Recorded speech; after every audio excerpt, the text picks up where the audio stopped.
Independent branches क्या होता है, डिस्टिंक्शन मैंने आपको पहला क्लास में बताया था कि ये लोग अपना बुक्स खुद बनाते हैं। मतलब ब्रांच में से जमशेदपुर ब्रांच या कलकत्ता हेड ऑफिस है, तो जमशेदपुर ब्रांच में एक ऐसा आदमी है जो अकाउंट्स जानता है और सारा ट्रांजैक्शन इंक्लूडिंग दोज ट्रांजैक्शंस जो एचओ के साथ होता है प्लस दोज ट्रांजैक्शंस जो ब्रांच थर्ड पार्टी के साथ करता है, सारा ट्रांजैक्शन का रिकॉर्डिंग वो अकाउंटेंट अपने यहां पे जमशेदपुर में बुक्स मेंटेन करके करता है।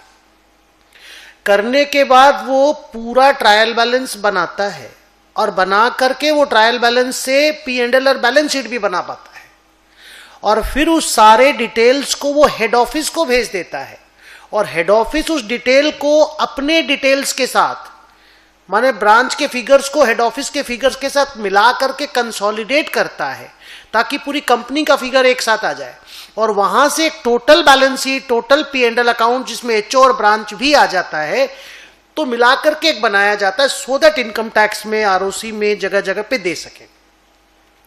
अब सोचिए अगर 12-13 ब्रांच है तो 12-13 ब्रांच में जो सेल हो रहा है वो भी तो कंपनी का ही सेल है और कलकत्ते में जो सेल है वो भी कंपनी का सेल है, तो सब मिला करके जो टोटल सेल आएगा वो तो बुक्स में आना चाहिए ना, पीएल में तो वो दिखना चाहिए ना, तो वो चीज किया जाता है। बट उसका प्रोसेस क्या है जो मैंने आपको थोड़ी देर पहले बताया। आइए आपको specific to branch discussion start करते हैं इंडिपेंडेंट ब्रांचेस का। पहला पॉइंट कि the branch prepares its books of accounts using double entry book keeping system as usual. 2 for its transactions with head office के साथ जितने ट्रांजैक्शंस होंगे it creates and maintains an account called head office account.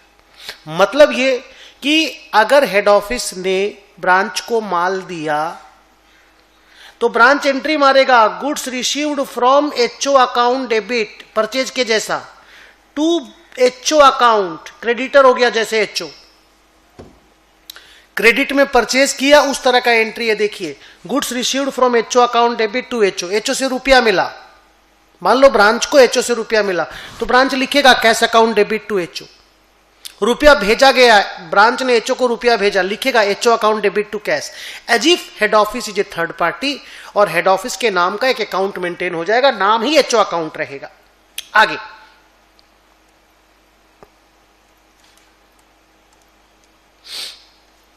लिखता है HO also prepares, क्या लिखा बोलो, HO also prepares and maintains a branch account and this account is called या तो ब्रांच पर्सनल अकाउंट या फिर आप उसको ब्रांच एडजस्टमेंट अकाउंट बोल दो या ब्रांच करंट अकाउंट बोल दो, जैसा नाम यहां पे रहेगा। ब्रांच भी अपनी बुक्स में एचओ पर्सनल अकाउंट या एचओ एडजस्टमेंट अकाउंट या एचओ करंट अकाउंट या खाली एचओ अकाउंट नाम देगा। मान लो एचओ ने बोला ब्रांच अकाउंट तो ब्रांच ने बोला HO account.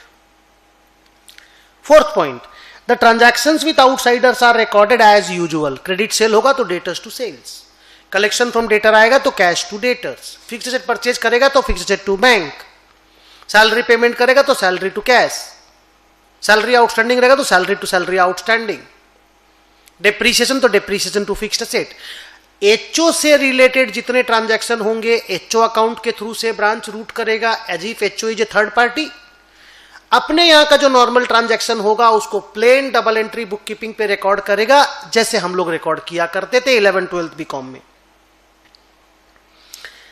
E number, a transaction with head office and branch, a transaction between head office and branch is to be recorded in both of their books. अब ऐसे समझो ना, branch ने रुपया भेजा तो हेड ऑफिस को मिला तो हेड ऑफिस एंट्री लिखेगा cash account debit to branch account, और अगर 2-3 ब्रांच है तो to Jamshedpur branch account, to Calcutta branch account, to Nagpur branch account, to Kharagpur branch account, अलग अलग नाम से ब्रांच अकाउंट खोलेगा। हेड ऑफिस तो लिख दिया कैश टू ब्रांच, ब्रांच क्या लिखेगा head office account debit to cash. Logic समझो, ब्रांच का रुपया चला गया और ब्रांच ने एचओ को पेमेंट कर दिया तो एचओ के नाम से जो क्रेडिटर लायबिलिटी था वो कम हो गया। इस तरह से plain double entry book keeping पे दोनों एचओ और ब्रांच के बीच के ट्रांजैक्शन को एचओ भी लिखेगा ब्रांच भी लिखेगा, ब्रांच और थर्ड पार्टी के बीच के ट्रांजैक्शन को सिर्फ ब्रांच लिखेगा जमशेदपुर में बैठ के, एचओ और थर्ड पार्टी के ट्रांजैक्शन को तो एचओ हमेशा से लिखता है वैसे लिखेगा। Now comes F number point, क्या बोलता है कि when there are more than one branches of the same head office and one branch transacts with another branch, Jamshedpur और नागपुर दो ब्रांच है, कलकत्ता हेड ऑफिस है मान लो मेरी, अगर जमशेदपुर और नागपुर दोनों एक दूसरा के साथ ट्रांजैक्शन करता है तो हम लोग स्पेसिफिकली ब्रांचेस को बोलते हैं कि आप लोग दूसरी ब्रांच का पर्सनल अकाउंट मत खोलो, then they are not allowed to open accounts of the other branches. आप ऐसा ट्रीट करो आपने हेड ऑफिस के साथ ट्रांजैक्शन किया। फॉर एग्जांपल, जमशेदपुर ने नागपुर को कैश भेजा तो हम जमशेदपुर को बोलेंगे तुम ऐसा बोलो कि तुमने एचओ को कैश दिया, और नागपुर को बोलेंगे तुम ऐसा बोलो कि तुमको एचओ ने कैश दिया। और जैसा उनका एचओ के साथ ट्रांजैक्शन है, एचओ बैठ करके यहां रिकॉर्डिंग कर लेगा। अब आप बोलेंगे सर एचओ को तो लेकिन ना तो रुपया मिला ना रुपया दिया, तो एचओ क्या करेगा? एचओ हमेशा क्या करेगा? रिसीविंग ब्रांच को डेबिट कर देगा, सेंडिंग ब्रांच को क्रेडिट कर देगा। सर एग्जांपल दे करके बताइए, तो मैं आपको एग्जांपल देता हूं।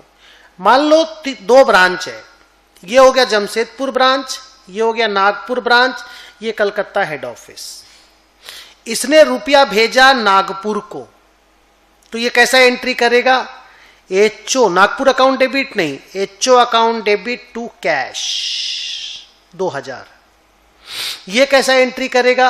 Cash account debit to HO, क्योंकि हम लोगों ने इन दोनों को बोल दिया कि तुम लोग ना आपस का अकाउंट मत खोलो। जमशेदपुर तुम नागपुर अकाउंट मत खोलो, नागपुर तुम जमशेदपुर अकाउंट ने मत खोलो, तुम लोग एचओ के थ्रू से ये सब एंट्री को रूट करो।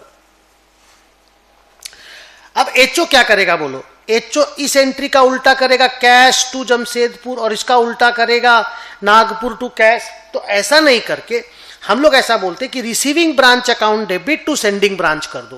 जैसे नागपुर यहां रिसीविंग ब्रांच है तो हम लोग नागपुर को डेबिट कर देंगे और टू जमशेदपुर कर देंगे, क्योंकि कैश तो डेबिट क्रेडिट होके कैंसिल हो जाएगा मेरी बुक्स में।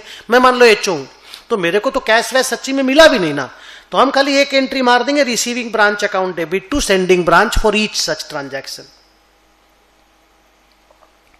Did you get the point?